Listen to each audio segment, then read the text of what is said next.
So we've seen a largely peaceful conduct and outcome of the NASS election. 2 more hurdles to jump now when it comes to election processes in the country. What's your outlook when it comes to these 2 subsequent elections that are upcoming? Right.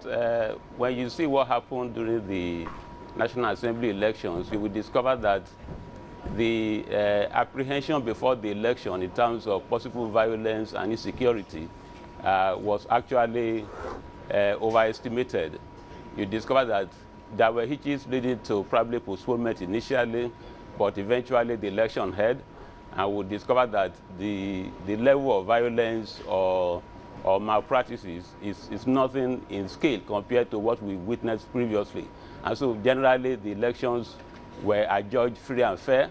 And so we expect the next elections, both the presidency, governorship, and and state assemblies, to go the same way, especially now that the reality is done on even the politicians as to where they stand. So I don't expect significant deviation from what we have with the National Assembly. So I expect peaceful election, and you describe that the level of active participation of voters have actually increased, and I expect that to be sustained. It also shows that democracy is deeply in Nigeria, and if you have comments from even losers in the National Assembly elections, show that generally the elections are free and fair and are acceptable. Of course, sentiment is a very big factor to consider. The other is actual policy, and we've had the various candidates for the elections, issuing their manifestos and outlining their economic plans for the country. How do you see this coming to bear on current government economic reforms, which have so far been encouraging? What are you anticipating post-elections in that regard?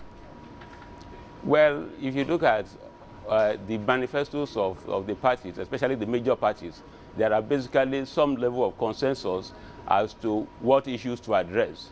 One is especially achieving all-inclusive growth in terms of growth that will spread to the majority of Nigerians. And that involves opening the business space up for private sector participation, especially in terms of infrastructure development.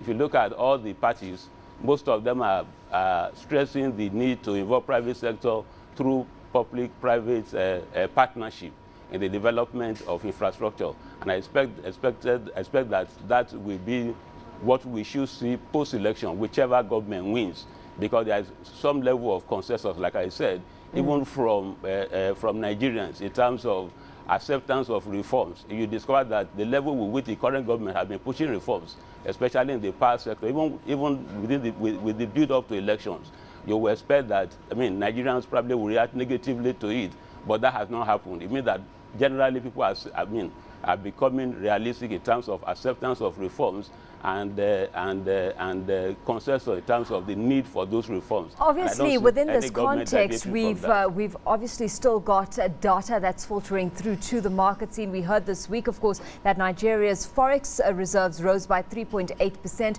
to $34.5 billion. It's still significantly lower than where we stood in that regard a year ago.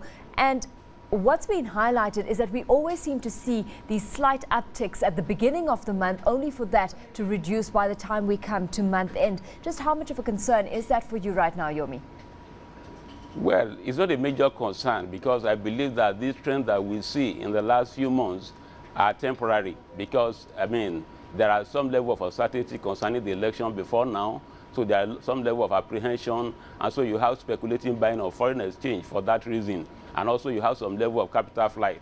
But from what we see from the first election, everybody begin to see the reality that these elections are likely to go well, and I believe they will go well. And therefore you begin to see realistic demand for foreign exchange, and so less pressure on the naira. And therefore I don't expect much of depreciation going forward. If anything at all, after the election, I expect some level of appreciation of the local While currency. We've got stockpiling on the dollar to hedge against political risk ahead of those presidential elections, just one factor to consider. The other is that we've had the CBN draw on its reserves to defend the local naira currency as well. What's your outlook on the currency front? Well, if you look at the fundamentals are still very strong.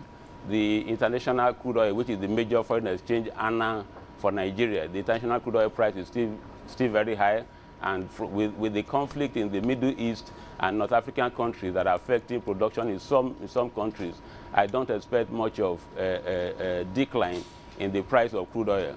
So I expect that post-election, there will be a build-up of foreign reserve, and therefore the pressure you see currently will fade away over time.